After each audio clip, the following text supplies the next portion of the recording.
Rasulullah Shallallahu Alaihi Wasallam bertanya, "Engkau dan iblis berjarak hanya 2 keturunan. Berapa lama waktu yang engkau lalui antara 2 jarak itu?" Hammah menjawab, "Usia dunia ini sudah hampir punah. Hampir tak ada waktu yang tersisa. Ketika Kabil menghabisi Habil, aku masih kanak-kanak."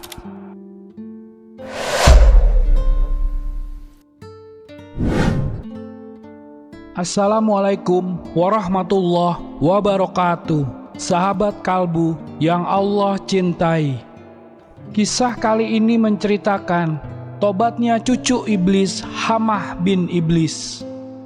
Di dalam Islam, iblis adalah makhluk halus yang selalu berusaha menyesatkan manusia dari petunjuk Allah Subhanahu wa Ta'ala. Iblis dianggap sebagai personifikasi kejahatan dan musuh utama bagi orang-orang beriman. Kisah iblis dalam Islam bermulai dengan peristiwa yang melibatkan Nabi Adam. Iblis berhasil mempengaruhi Nabi Adam dan Hawa untuk memakan buah terlarang. Akibatnya, keduanya diusir dari surga dan diturunkan ke bumi. Di dalam Al-Quran, Allah Subhanahu wa Ta'ala secara tegas menegaskan bahwa iblis adalah musuh yang nyata bagi manusia. Allah Subhanahu wa Ta'ala berfirman, "Bukankah aku telah memerintahkan kepadamu, hai Bani Adam, supaya kamu tidak menyembah setan? Sesungguhnya setan itu adalah musuh yang nyata bagi kamu." Quran Surat Yasin ayat 60. Dengan demikian, dalam ajaran Islam, iblis dianggap sebagai musuh utama dan selalu berupaya untuk menyesatkan manusia dari jalan yang benar dan menjauhkan mereka dari Allah Subhanahu wa Ta'ala. Ada sebuah riwayat yang menceritakan kisah yang sangat unik tentang seorang keturunan iblis yang telah hidup sejak zaman Nabi Adam hingga zaman Nabi Muhammad Sallallahu Alaihi Wasallam. Dalam kisah ini mencatat bahwa ia seringkali mencela cara dakwah para nabi terdahulu. Kisah ini kita dapat temukan dalam riwayat yang berasal dari Abu Nuaim dan Al-Baihaqi, yang mereka kutip dari perkataan Umar bin Khattab radhiyallahu anhu. Riwayat ini diabadikan dalam buku Berbuat Dosa Tapi Masuk Surga, karya Muhammad Akram. Umar bin Khattab radhiyallahu anhu mengisahkan, pada suatu hari ketika kami duduk bersama Rasulullah Sallallahu Alaihi Wasallam di sebuah tempat di Gunung Tihamah, tiba-tiba muncul seorang laki-laki tua dengan tongkat di tangannya. Dengan tulus dan penuh rasa hormat, dia mengucapkan salam kepada Rasulullah Sallallahu Alaihi Wasallam. Rasulullah Sallallahu Alaihi Wasallam bertanya, "Siapa engkau?" Dia menjawab, "Aku Hammah bin Hayim bin Lukais bin Iblis."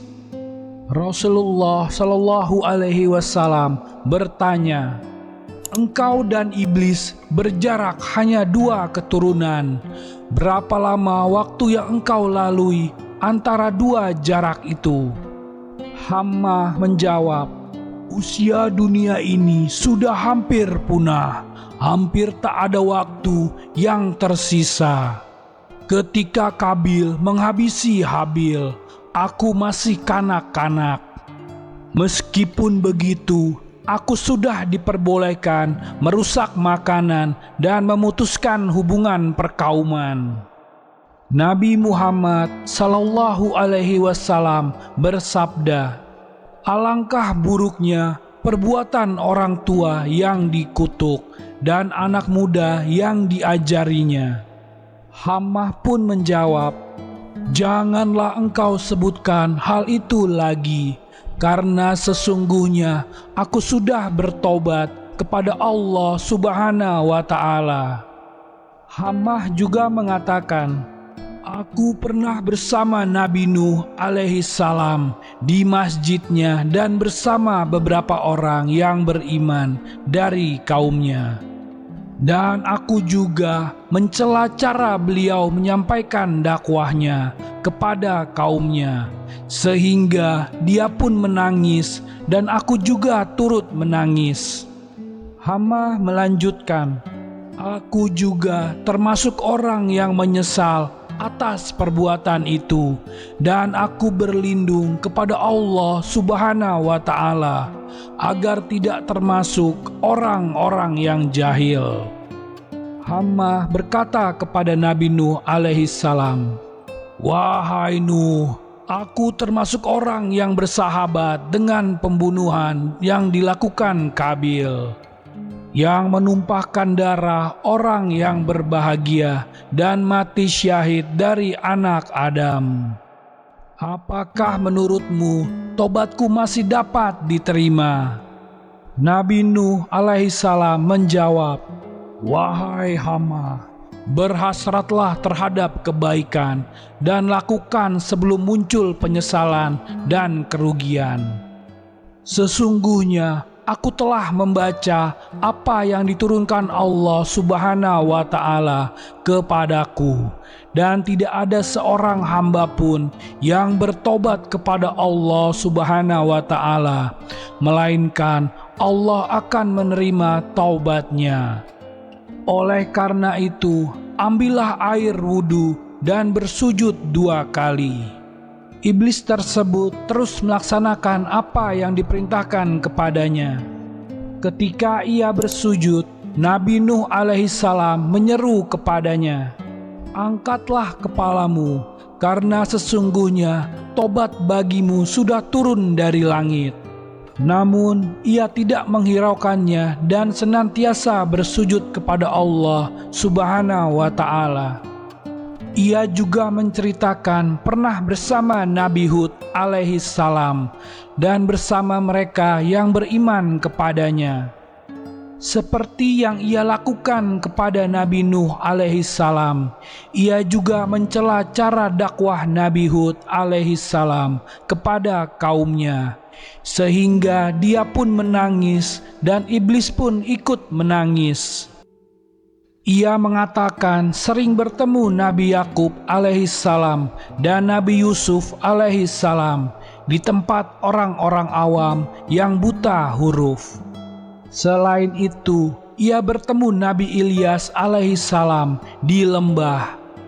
Ia bertemu juga dengan Nabi Musa alaihi salam dan beliau turut mengajarkan Taurat kepadanya. Nabi Musa alaihi salam berkata, jika engkau bertemu Nabi Isa alaihi salam, putra Maryam, sampaikan salamku kepadanya. Kemudian ketika ia bertemu dengan Nabi Isa, ia pun menyampaikan salam dari Nabi Musa. Nabi Isa alaihi salam berkata, jika engkau bertemu Nabi Muhammad sallallahu alaihi wasallam, sampaikan salamku kepadanya.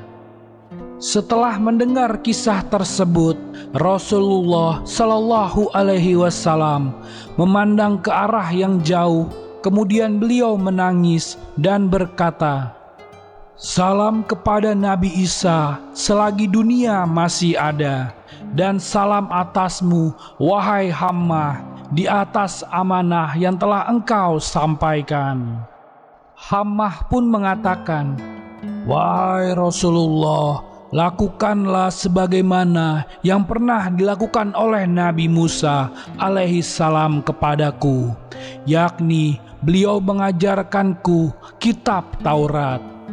Kemudian Rasulullah sallallahu alaihi wasallam membacakan surat Al-Waqiah, Al-Mursalat, An-Naba, At-Takwir, dan An-Nas dan Al-Falaq, serta surat Al-Ikhlas.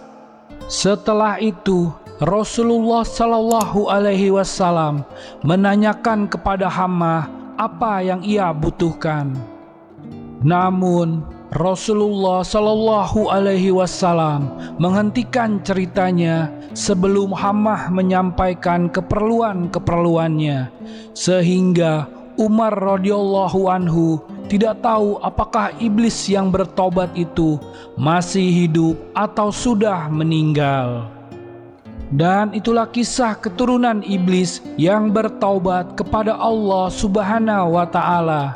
Semoga kita bisa mengambil hikmahnya dan bisa meningkatkan keimanan kita. Wallahu a'lam bissawab. Terima kasih sudah menonton video ini sampai akhir. Jangan lupa like, komen, dan subscribe channel Ruang Kalbu. Wassalamualaikum warahmatullahi wabarakatuh.